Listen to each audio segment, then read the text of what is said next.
میں صرف 12 سال کا تھا جب میری شادی 8 سالہ بچے سے کر دی گئی۔ ہم ایک کمرے میں سونے لگے۔ میں جب اسکول گیا تو میرے دوست مجھ سے سہاگ رات کے بارے میں پوچھنے لگے۔ جب میں کچھ نہ بتا پایا تو وہ کہنے لگے، کیا تم نامرد ہو؟ انہوں نے مجھے سہاگ رات کے بارے میں سب بتایا۔ اگلی رات جب میں نے وہ سب کیا تو میرا نام جواد ہے اور میں اپنے چاچو کے ساتھ ایک ہی گھر میں رہتا تھا۔ میرے ابو اور چاچو ایک گھر میں رہا کرتے تھے۔ میرے چاچو کی ایک بیٹی بھی تھی۔ ہم لوگ ایک چھوٹے سے گاؤں میں رہتے تھے۔ گاؤں اتنا سادہ اور پرسکون تھا کہ وہاں کے لوگ آج بھی شام کے وقت اپنے گھروں کے باہر چارپائی ڈال کر بیٹھتے اور باتیں کیا کرتے تھے۔ ہمارے گھر کے آس پاس کھیت تھے اور وہی ہماری زندگی کا سہارا بھی تھے۔ میرا بچپن انہی کھیتوں کے درمیان گزرا۔ دھوپ میں دوڑنا، مٹی میں کھیلنا اور درختوں کے نیچے آرام کرنا، یہی سب میرے بچپن کی خوشیاں تھیں۔ میں اس وقت بہت چھوٹا تھا جب میرے ماں باپ نے فیصلہ کیا کہ میری شادی میرے چاچا کی بیٹی سے کر دی جائے گی۔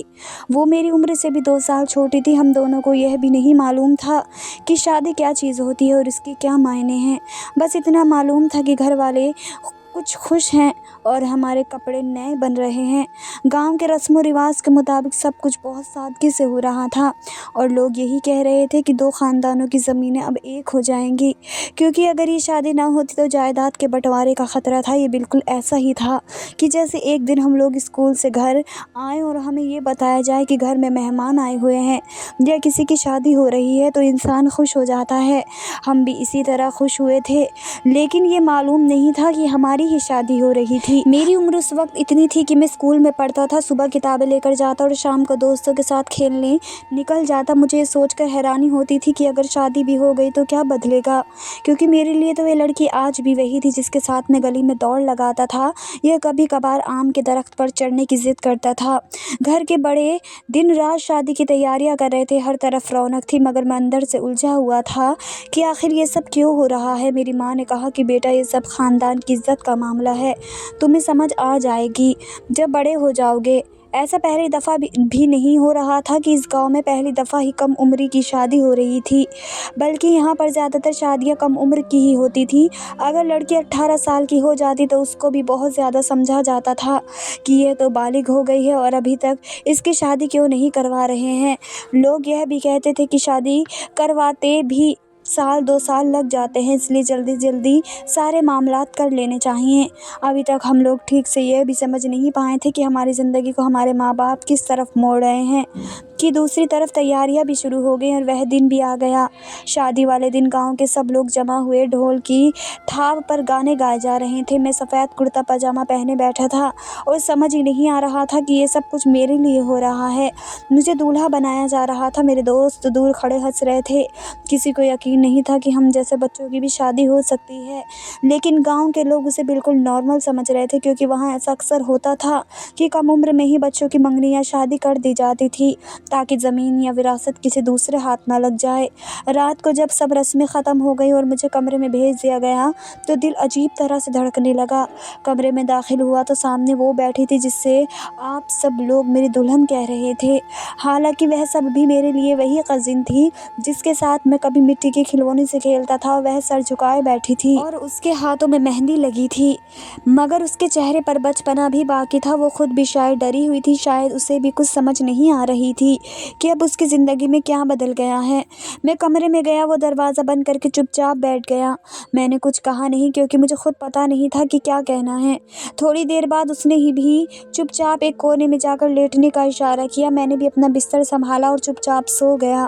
نہ کوئی بات ہوئی، نہ کوئی سوال، بس خاموشی تھی جو پورے کمرے میں پھیل گئی تھی۔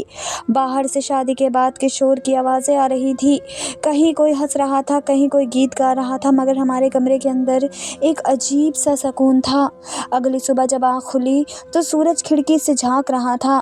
وہ ابھی بھی سو رہی تھی، اس کے بال بکھرے ہوئے تھے اور وہ کسی چھوٹی بچی کی طرح لگ رہی تھی، جیسے کوئی گڑیا ہو۔ میں نے چپ چاپ وضو کیا اور باہر نکل گیا تو سب گھر والے ہنسنے لگے کہ دیکھو، دولہا اپنی دلہن کو چھوڑ کر اکیلا باہر نکل آیا ہے۔ میں مسکرا دیا، مگر دل کے اندر ایک بوجھ سا تھا جسے میں بیان نہیں کر سکتا تھا، کیونکہ میرے لیے شادی ایک کھیل کی طرح تھی